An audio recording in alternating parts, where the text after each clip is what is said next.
વાઘ સંરક્ષણ પરિયોજના, જેની જગ્યાએ તમે પ્રોજેક્ટ ટાઈગર કહેશો તોય ચાલશે. વાઘની જગ્યાએ સિંહ સંરક્ષણ પરિયોજના, હાથી સંરક્ષણ પરિયોજના, ગેંડા સંરક્ષણ પરિયોજના, મગર સંરક્ષણ પરિયોજના, ગીધ સંરક્ષણ પરિયોજના અને હંગુલ સંરક્ષણ પરિયોજના.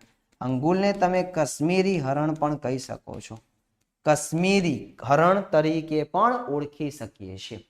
બરાબર. હવે આ બધી પરિયોજનાઓ કયા વર્ષે છે તમને વર્ષ ખબર હોવા જોઈએ. પરીક્ષામાં પ્રશ્ન કોઈ બી મેથડમાં આવે, જોડકામાં આવે, ગમે એ મેથડમાં આવે. બોલો, વાઘ સંરક્ષણ પરિયોજના કયા વર્ષે? 1973 માં. સિંહ સંરક્ષણ પરિયોજના 1972 માં. હાથી સંરક્ષણ પરિયોજના 1992 માં. ગેંડા સંરક્ષણ પરિયોજના 1987 માં. મગર સંરક્ષણ પરિયોજના 1975 માં. પરીક્ષામાં મગર નાય લખે, મગરની જગ્યાએ શોર્ટમાં તમને ઘડિયાળ કે તો ચાલે. ગીધ માટે 2004, ઘણી બધી ચોપડીઓમાં 2006 લખ્યું, તદ્દન જૂઠું. હંગુલ 1970. હંગુલ ક્યારે? 1970.